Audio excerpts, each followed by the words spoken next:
Chapter 3 Memories of Aoyama Masaaki. K.O. Boy. June 17th, 2001. Aoyama Masaaki, a charismatic editor, subculture writer, and eccentric, died today. He was 40 years old. He committed suicide. Born June 27, 1960, in Yokosuka, Kanagawa Prefecture. His real name was Otsuka Masami.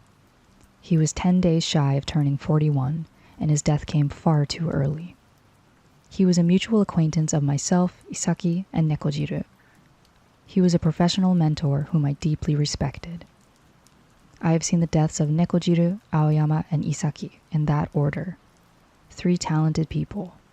Sensitive, unique, gentle, self-aware, and vulnerable people. Aoyama Masaaki, with his deep knowledge of psychotropic drugs, has a cult following to this day. His articles and edited books have garnered a legion of devoted readers and remain highly sought after. Aoyama was born an only child, with a doting mother and a father who served in the Japan Maritime Self-Defense Force. Though he never studied, he was known among his peers to be a child prodigy.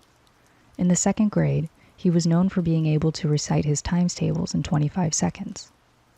In the 3rd grade, his father bought him Supernatural Mysteries, a children's book by Minamiyama Hiroshi. This sparked an interest in the supernatural, the occult, and other paranormal phenomenon. It was around this time that he was deeply moved by Led Zeppelin's Immigrant Song. By the time junior high rolled around, Alice Cooper had become Aoyama's god. Influenced by the rise of glam rock in the early 70s, Aoyama began importing records such as School's Out. He was a genius. He ranked first in Kanagawa Prefecture's mock entrance exams 2 years in a row. His teacher even gave him the thumbs up, telling him he had a bright future ahead of him as a doctor or a public speaker. Aoyama could often be found in the library, immersed in poetry collections such as the works of William Blake. He later became obsessed with progressive rock during high school and stopped studying altogether. His grades dropped. Despite this, he was accepted into Keio University's School of Law while still in high school. Thus, he joined the ranks of the Keio boys. It was around this time that the name Aoyama Masaaki began to surface. The Lost Student Magazine. In 1981, Aoyama teamed up with friends to edit and launch the student magazine Mutation. Its unconventional, taboo-breaking content garnered wide acclaim. Themes such as eroguro, freaks of nature, dead bodies, drugs, lolicon, and bigotry were tackled in witty and original writing. He even pulled risque stunts like sneaking into an elementary school with a hidden camera and solving a hate speech-themed crossword puzzle that produced a photo of the Crown Prince of Japan. His youthful energy and vibrant graphics stimulated the dark, morbid curiosity lurking within people's hearts. It's said that a writer's essence is captured in their debut work, and the true essence of Aoyama Masaaki, who later pioneered the kichiku devilish K craze, blossomed during his school days. Editor-in-Chief Aoyama Masaaki's afterword in his inaugural issue read, "In my opinion, radicalism is the only way forward. How can we express that in a magazine? Let's start by making people angry." The fact that they published images of deformed bodies stirred controversy. When this scene became a hot topic among fans of the eccentric, Shina Makoto, who was popular at the time for his frivolous Showa-era style, denounced it in Asahi Shimbun, saying, "This shouldn't be tolerated," further spreading the name of Mutation and Aoyama Masaaki far and wide. Aoyama later challenged Shina to a duel in an article in Weekly Playboy, saying he'd meet him outside the giraffe exhibit at Ueno Zoo, but Shina never showed. Aoyama was a genius at finding beauty in the macabre. He began writing for adult magazines like Hey Buddy and Billy, while still a student, and made a name for himself as a perverted writer. Frequent topics included articles on drugs, lolicons, and cult films, but with the rise of otaku culture in the early 80s came a demand for more lolicon-centric content. Aoyama's name became synonymous with lolicon, hard drugs, and all things degenerate. He became a writer for another world. Launch of an overseas travel magazine. I first met Aoyama in 1989. At the time, I was an editor and writer. I was editing an adult magazine, and one of my writers was Aoyama, who was working for a stock information magazine called Industry and Economy. I often went to Kabutocho, where Aoyama worked, to pick up manuscripts. Both of us were unsatisfied with our lives at this time. Through avant-garde musician Akita Masami of Mersbo, we learned of an opportunity to launch a new magazine. A thriving Nagoya-based telephone sales company was looking to enter the publishing business in Tokyo. They were recruiting editorial staff. Aoyama and I both jumped at the chance. Writer Goan Yasunori and editor S joined us. We formed an editorial team of 4 people from the world of underground publishing. Leading us was M, president and editor-in-chief, who had come from our magazine's parent company, and that's how Eccentric was born. It was a visually striking travel magazine that pioneered the likes of O3 and Gulliver. The rest of the content covered our specialty, underground subculture. We lived in a bubble. For the overseas features, we were hooked up with airlines and hotels if we sold it well to upper management. We just assumed that was always how it worked. All you needed was the right pitch for the places you wanted to go, and off you went, no questions asked. We traveled the world on the company's dime. Eccentric featured places like New York, Bali, Hong Kong, California, and London. It ceased publication after the Bangkok feature. The reason? Money. We sold the magazine directly through bookstores. We were responsible for collecting sales revenue along with any returned copies. There was no way a major publication would turn a profit with such a labor-intensive process. At first, we'd take the mountains of returned books back to the editorial department, but this became too much of a hassle, and in the end we just dumped them in the trash cans right outside the store. Eccentric was essentially a zine, the most expensive zine in Japan. It was an experience. Using other people's money, we could make whatever we wanted without any restrictions. We had our hands full, but we also had a lot of fun. It was in this editorial department that I first learned to edit independently and of my own volition. Working at the same desk as Aoyama and Goan was an incredible learning experience. The other day, I had the opportunity to speak with M, who was president at the time. Yeah, we lost about 100 million yen, but it sure was fun. A magazine like Eccentric could have only existed during the publishing bubble. Those were the golden days. Aoyama and I were both so young. Passionate work days. Thus, Eccentric was discontinued and the editorial department disbanded. Since we were already together, we decided to form our own editorial team. For a while, we shared an office and collaborated on projects like a package tour magazine, for which we commissioned Nekojiru's illustration for the first time, and a university entrance exam information magazine. We made a decent living that way. It's funny to think Aoyama was penning articles saying, "Do your best for your university entrance exams."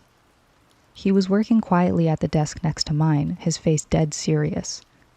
Work piled up, and we pulled all-nighters to get it done. Before long, the night was over, and the pale orange morning sun poured down on us through the window. "I can't believe it's morning," I said as I stretched. "Yeah, we've been working hard," Aoyama said, stretching his legs. "Shall we get breakfast?" "Yep." I searched the office kitchen, starving. "There's some akai kitsune in the cupboard." When I opened it, I found over a dozen instant udon packages stored there as if stockpiled. It was his strange addiction. He told me he'd eaten it almost every day since high school. We boiled the water and feasted over the sizzling stove. Instant noodles are a perfect match for an empty stomach. It tasted so good, I wondered if anything could beat it. To think we derived so much pleasure from instant noodles. When we opened the window, the sound of sparrows chirping filled the air. We were so busy with our work that we didn't have time to play, but we were content. In addition to the work we took on as a team, we did other jobs as writers and editors. I worked as an editor for Recruit magazine while Aoyama wrote scripts for cult films. We had steady work and a decent income. It was the peak of the publishing bubble. We worked hard and partied harder. Some of the projects that Aoyama and I collaborated on in the early 90s included Eccentric, Bessatsu Takarajima, Thailand Reader, and Volume 1 of Dangerous Issue No. 1. He met Nekojiru and Isaki through me. I commissioned Nekojiru to draw manga for books edited by Aoyama, and Aoyama would write positive reviews for Nekojiru's books in return. Both Saki and Nekojiru had known and admired Aoyama, the king of Kichikuke. Being 2 years my senior, Aoyama Masaaki was like a brother to me. He influenced both my work and my drug use. He wasn't the type to lead by example, so I took it upon myself to imitate his outstanding editing style. He became my role model. Aoyama's writing was carefully refined, logically sound, and most importantly, entertaining. Aoyama was in good health, working hard as both an editor and writer, and traveling to Thailand almost every month. His reason? Heroin and hookers. The bubble bursts and the market stalls. The publishing boom was gradually beginning to recede. First, we were let go from the University Entrance Exam Information magazine. Then went the Recruitment magazine. Goan had left the editorial department at this point, so Aoyama and the rest of us went to pitch our ideas to Bessatsu Takarajima, which was thriving in the subculture scene at the time. We received the green light for an issue based on an overseas travel section of Eccentric. Its theme? Thailand. The product? Bessatsu Takarajima, Thailand Reader. Aoyama, S, and myself handled the manuscript, writing it based on 2 weeks of on-site research. This book is filled with fond memories. Good sales were a bonus. Is it really okay to turn what I love into work? I wondered by myself. Around this time, our editorial team began going by Tokyo Koshi. The name comes from Bangkok Koshi, a high-end massage parlor in Thailand. In 1992, Aoyama self-published Dangerous Drugs through Data House. It was like a culmination of his drug experiences up until that point. It flew off the shelves from day one and went on to sell over 150,000 copies, an unheard of sales figure for a book of its nature. A longtime bestseller, Dangerous Drugs became a Bible for addicts and users, revered as a legendary text. All accounts verified by the author, boasts the cover.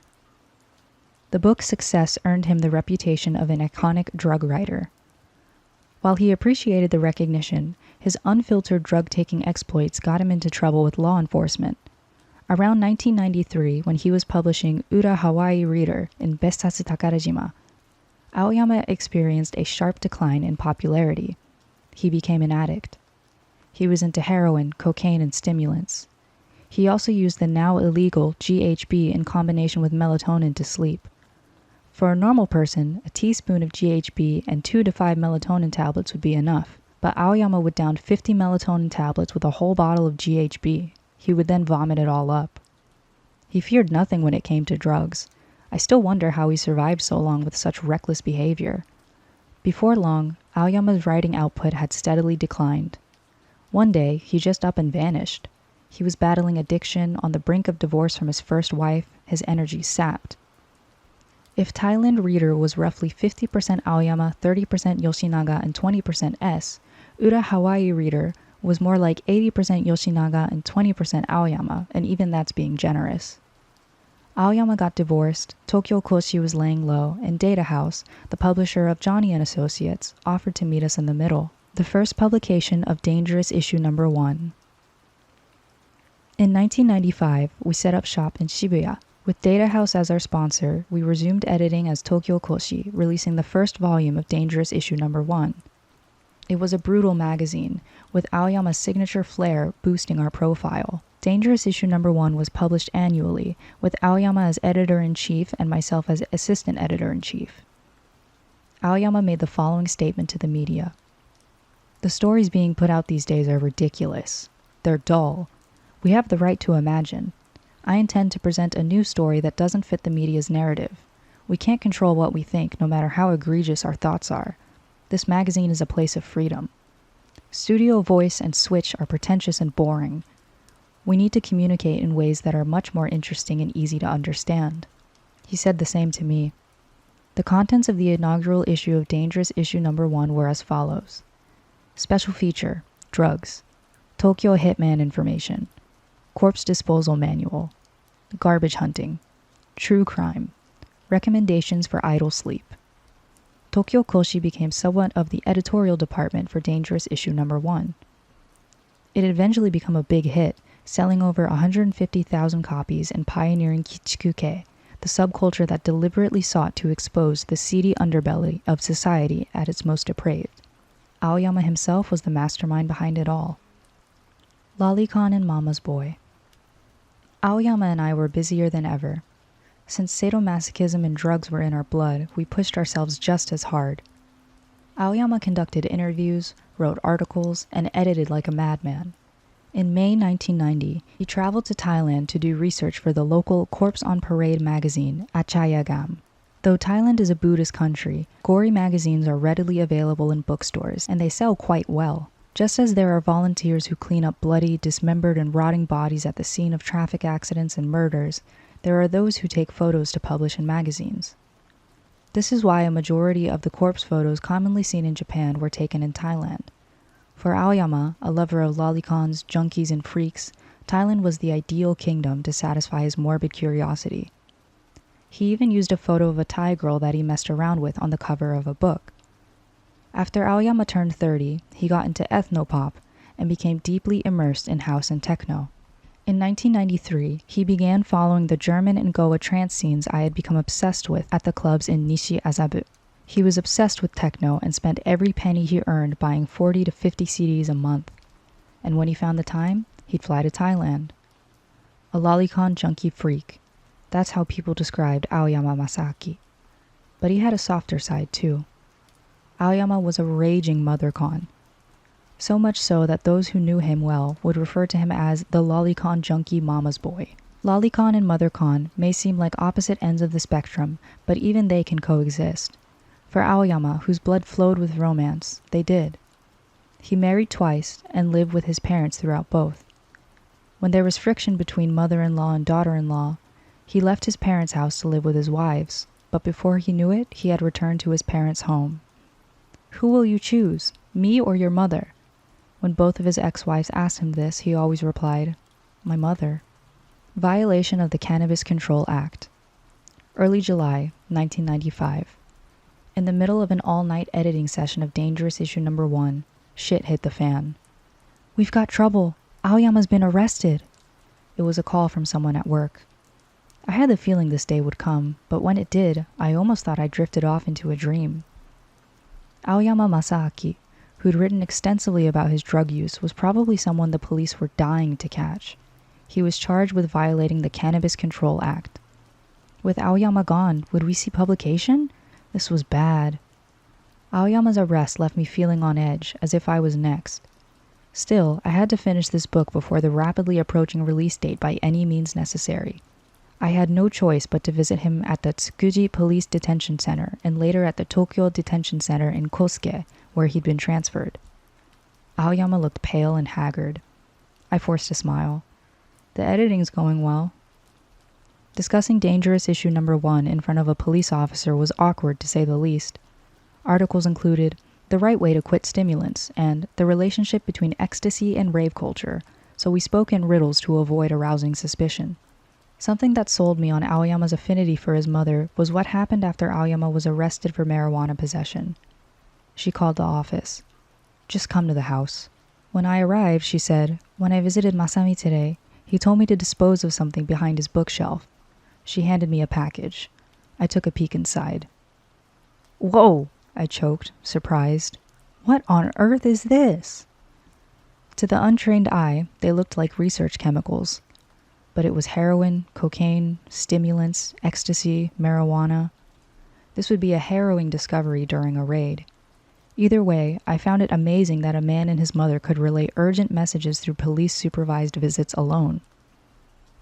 I was overwhelmed with editing Dangerous Issue Number 1 at the time, so I left the package at the office. I was pretty annoyed when Aoyama hounded me about returning it to him later. He was a spoiled only child. His parents never scolded him. To them, he was free to do as he pleased. He had never needed to develop self-discipline. He was dependent on his mother, who loved and accepted him unconditionally. Living with his wife meant living responsibly, which Aoyama couldn't do unless he was under his parents' roof. He just couldn't stay away from them. State of Enlightenment. Miraculously, Volume 1 of Dangerous Issue Number 1 was completed without Aoyama and released in mid-July. I did it. I showed the book to Aoyama during a visit at the Tokyo Detention Center. I had to sneak it in because of its feature on drugs. Aoyama was delighted when he saw it in person. Afterward, he was given a suspended sentence and released. He called me to his office, took ecstasy and LSD, and was off clubbing that same night. Hasn't he learned anything? I thought to myself. But in reality, the experience of his arrest loomed large in Aoyama's mind for years to come, suffocating him. Maybe it was even a distant cause of his depression. Then came the summer of 1999. Dangerous issue number 1 came to an end with its 4th volume, The Complete Works of Aoyama Masaaki. It went out with a bang, tackling a wide variety of Aoyama-esque work, from nuclear fusion to prostituting young girls. I'm a pathetic guy who slacked off for 8 months of the year and finished the book in 2, Aoyama said self-deprecatingly. I've accelerated my journey to enlightenment. I've decided to change direction with this final book. I'd also like to dedicate this book to my past self, banish it into nothingness. I've had enough of the dangerous stuff, so I'll leave that to dangerous issue number 28, and conclude by devoting my entire heart and soul to developing and spreading the gospel through novels, philosophical books, workshops, and more. At a first glance, it seemed like a solemn vow, but to me, it sounded like an excuse to continue using drugs. I worked with Aoyama for over 10 years, but grew somewhat estranged from him towards the end. He became completely withdrawn, confined to his home without working or seeing anyone. Sales of Dangerous issue number 1 were quite strong. Each volume eventually sold over 100,000 copies, so it was obviously time to release a 3rd volume. I took over as editor-in-chief and enlisted freelance editor Nicholas Keiji to help me create the book. It sold well, but like Aoyama, I found the job extremely demanding and stepped down as editor after the 3rd volume was released. True crime, drugs, freaks of nature. Creating a book with bizarre themes is fun, but mentally taxing. Out of nowhere, Aoyama signed a publishing contract with Data House without consulting the members of Tokyo Koshi. Pushed to my breaking point, I ended up crying to Data House's president, Uno. Soon enough, Tokyo Koshi was absorbed into Data House, and I was the only one left working freelance. We were nearing the end of the publishing bubble, and I was confident, deluded, rather, that I could make it on my own. After producing the 2nd volume of Dangerous issue number 1, Aoyama married a 2nd time, to a fan a generation younger than him. He left the house less and less. This was the beginning of his withdrawal. The brilliant Aoyama became deeply sedated, and perhaps convinced that the world of sleep was his only reprieve. He closed himself off from the world around him. Reclusive days. The 24-hour worry factory. That's the nickname we gave Aoyama back then. He was always worried about something. His health, his work, his women, his drugs. On the surface, it was almost comical to watch him invent one worry after the other and use them all as an excuse to withdraw. His tendency to worry extended to his interpersonal relationships. Despite being perfectly capable in many ways, he felt inferior to others. Yoshinaga, I can never compare to Yamagata Hiro or Yanagishita Kiichiro, he'd tell me. I realized that after meeting them in person, I just can't compete. He had quite the inferiority complex. It's because of that he was always picking up jobs that weren't suited to him. At the end of 1997, Aoyama married one of his fans. She was a keen, right-brained young woman. He fell into a severe depression shortly after. Everyone goes through rough patches following a marriage. Anxiety about adjusting to new life changes may be a catalyst. Aoyama became bedridden. His young wife became his caregiver and the main breadwinner during spells of unemployment. Every now and then he'd call his ex-wife for money. She didn't hate him. She divorced him as a wake-up call. They remained close even afterwards. Due to Aoyama's withdrawal, I was forced to complete the 3rd volume of Dangerous issue number 1 on my own. I was so busy with work that we grew apart. In the summer of 1997, I began working on personal books after stepping down as editor-in-chief. With nobody to lead the project, Data House compiled Dangerous issue number 1, volume 4, The Complete Works of Aoyama Masaaki. The book was made at the request of Data House's president, Uno. It was essentially Aoyama's 2nd and final solo product. Aoyama further receded and quit working for Data House. The intense highs and lows of drug use likely worsened his depression. The 24-hour worry factory was working overtime. If I can't make a living as a writer, I'll get a real job. With that in mind, he began searching for work outside of the media industry. Where are you working now? I asked. A bread-making factory, Aoyama replied with a timid smile.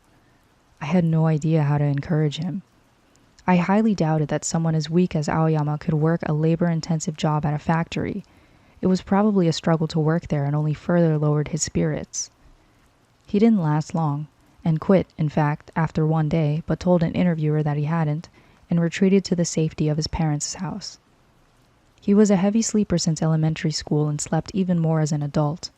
He slept so much that his second wife found mushrooms growing inside his futon. This is a true story. His drug use affected his sleep schedule so much that he decided to study sleep. One could say he was obsessed with it. But nothing would change unless he stopped using. People can train themselves to fall asleep on a different schedule, but it may not come easy. Chemicals make it easier, sure, but following the body's circadian rhythm is best. Debt, divorce, depression. Aoyama spent his days alone, struggling with depression. He retreated into his own little world. I barely saw him. He didn't do anything productive near the end, apart from marrying again. He ended up divorcing his second wife and immersing himself in books about spirituality and drugs. I'd never seen such a clear-cut case of depression before. Nobody saw him during these days, so we can only imagine what he was like. He began living with his mother at his parents' house. His father had passed away. In Aoyama's case, drugs played a major role in his path to suicide. He was using in moderation during the publication of Thailand Reader and Dangerous Issue No. 1. He'd take stimulants to give him a boost at work. He'd take acid to go clubbing. He only smoked weed in front of his first wife. But around the time of his first divorce, he started using drugs as an escape. He'd take them to forget his worries. He'd feel relief, but only briefly. As soon as the high wore off, he'd rebound and end up bedridden again. It was a deadly cycle. I think his drugs of choice were stimulants and heroin. Recreational drugs like LSD and ecstasy don't provide much of an escape. Stimulants and heroin, on the other hand, make you lose track of time and leave you feeling good. They're the perfect escape. In later years, he became a walking anti-drug PSA. It's one thing to use them recreationally, but turning to them for reprieve can only end in disaster. He was a total recluse in his final days. He did nothing but withdraw. He didn't have a job, so he had no income. He borrowed drug money from his ex-wife and acquaintances, but eventually they stopped enabling him, so he turned to shady, high-interest loan sharks to get his fix. He fell into a panic near the end of the cycle. Overwhelmed by his debt, his divorce, his inability to work, his depression, and a dispute with a colleague. It all came to a head and he had a breakthrough. He was going to get clean. His second wife and mother warmly provided him with food, clothing, and shelter. Liar. One of the underlying causes of Aoyama's depression may have been his contraction of APMPPE, an eye disease that affected a mere 50 people nationwide in November of 1994. Overcome by his fear of blindness, he threw himself into recovery. Aoyama was a delicate, sensitive person. Believe it or not, he had an innocent side. He wasn't a pervert, but rather a man with perverse interests. An innocent man who studied bigotry, deformities, drugs, and lolicon. He was far too gentle to be called truly evil. Even during the Kichikuke craze, he was conflicted. I'm not really dangerous. It's a joke, but people are calling me hardcore for real. He never resigned to his fate and constantly worried about his reputation. The year before he committed suicide, in a Burst magazine interview with Hirano Yu, owner of the live venue Loft Plus One, Aoyama said the following. I haven't touched drugs in 5 years. That's because I don't want to end up behind bars again. But let it be known that if drugs were legal and I couldn't get caught, I wouldn't mind doing them. This was a stretch. Aoyama never quit using. He continued to use alone for fear of being arrested again. I think drugs, if used properly, are as safe as alcohol. Heroin is an exception, though. Despite Aoyama's words, he hid until the very end the fact that he was hopelessly addicted to heroin, the most dangerous drug of all. He was a man of great intellect, but he was missing the point. Yoshinaga says he's smart because his writing is interesting, but I don't think that's the case, his first wife said. He was childish. He only wanted to be loved by everyone.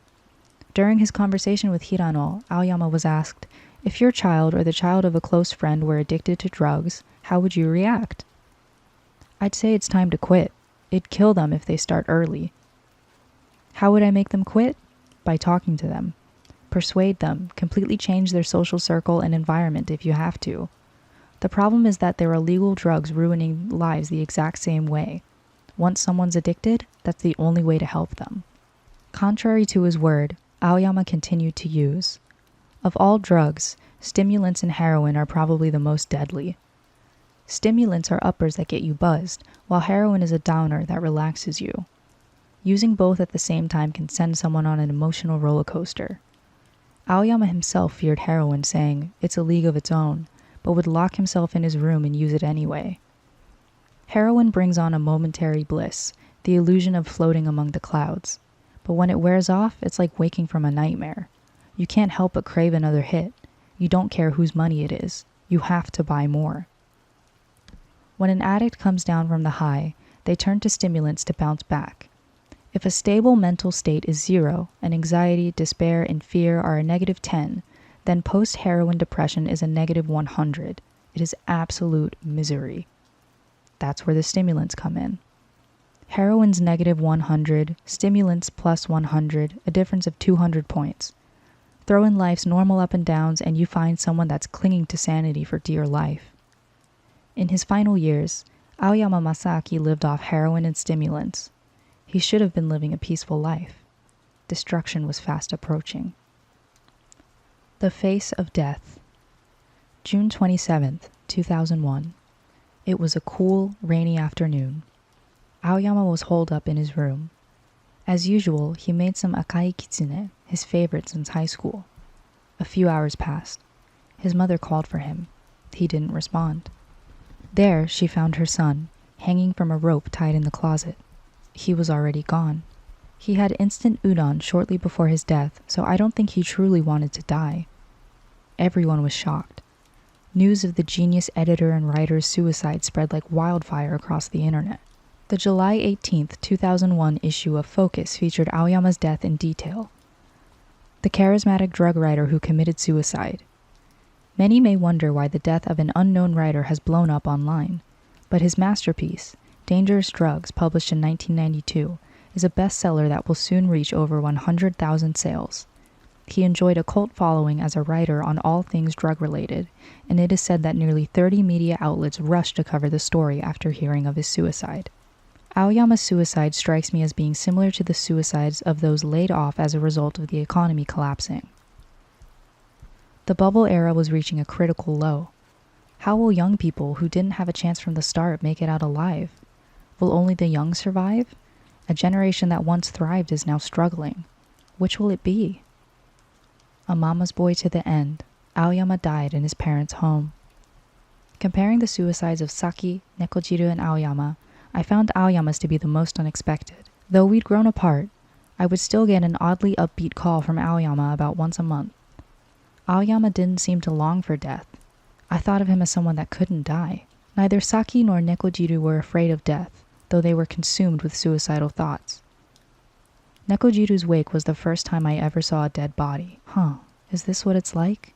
I wondered as I touched her cheek. Her expression was so calm and peaceful.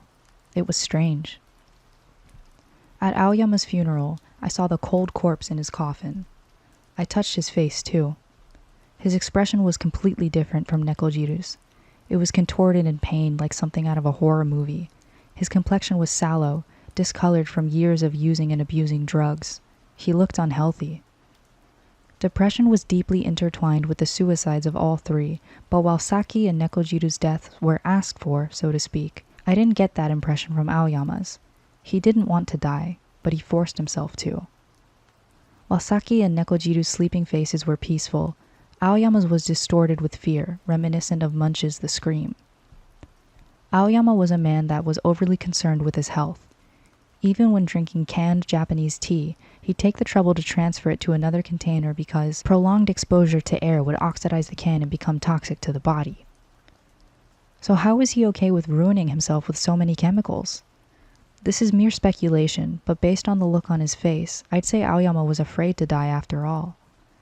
I think Aoyama was somebody that was so sad that he wished he was dead, but couldn't bring himself to end it all. I can't help but feel this way, like he was driven to suicide by some third party. There are different types of suicides. There are those who truly want to die and make the decision to do so, and those who truly want to live but don't see any other way forward. Their motive is different. Nekojiru and Isaki fall into the former category, but I can't help but feel that Aoyama falls into the latter. I asked his ex-wives about my speculation on the cause of his death. Overall, I think the worry factory Aoyama found himself on a sinking ship. Bouncing between stimulants and heroin, the stress of buying drugs and the debt he bought them with became unbearable. That's what I think.